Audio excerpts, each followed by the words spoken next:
Hello, my name is Alexey Shpilman, and I am the head of Machine Learning Applications and Deep Learning Lab in JetBrains Research. Our lab was established around 5 years ago, I think, as far as I can recall. It's been so long ago. I wouldn't say there was a single point or a single pursuit for the lab. I'd rather wanted to establish some place for researchers to develop skills in applied machine learning and applied deep learning. And we sort of took tasks from every point of and every area of research and tried to apply machine learning specifically for that task. So in biology, in physics, in chemistry, and industrial applications, so very, very wide array of applications. That was in the beginning. Right now we are shifting our focus mostly to applications of machine learning and deep learning in biological and chemical tasks. In 2021, we are mostly focused on advancing our machine learning in biology and in chemistry research. The unifying feature of all projects is working with graphs.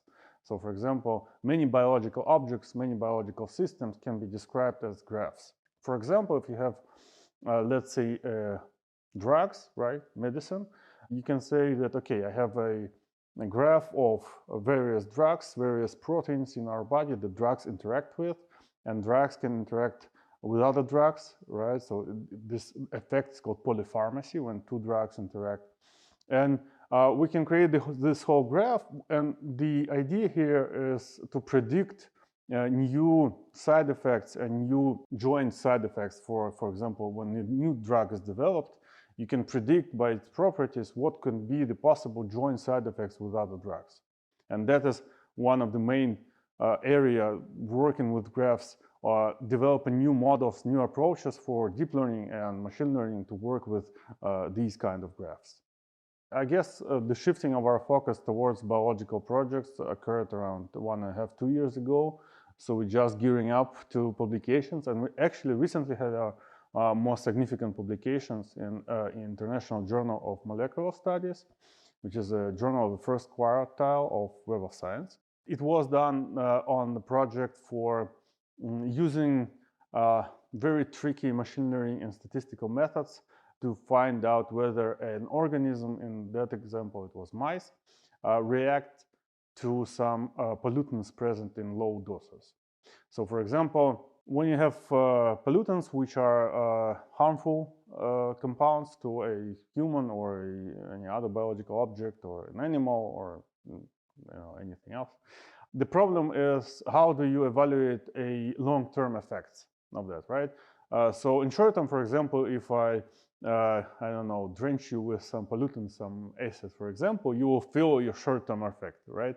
But what if you're exposed to a prolonged action of some low dosage of pollutant? How do you evaluate whether or not your organism actually reacts to that? And you can perform a long-term study, or what you can do is measure how your DNA or how your expression profile reacts to that, right? How your cells, if they are reacting to a pollutant, to a specific action. The problem is this expression profile, or how many proteins or which proteins are expressed and are actually generated in the cell, is always changing. It's changing in reaction to environment changes, or just the changes in the time of day, or some specific changes to that organism. And you cannot always say, okay, this change was specifically due to a pollutant action, right?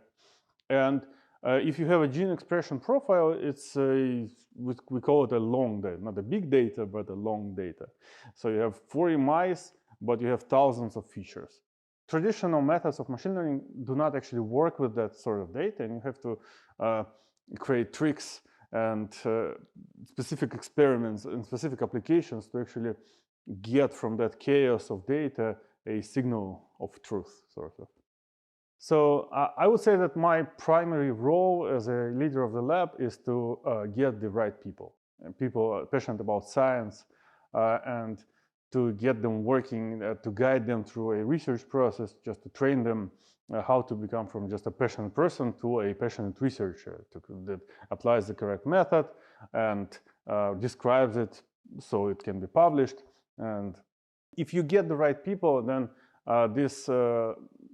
you don't have actually problems with organizing and trying to sort of push people in the right direction when they don't want to go there.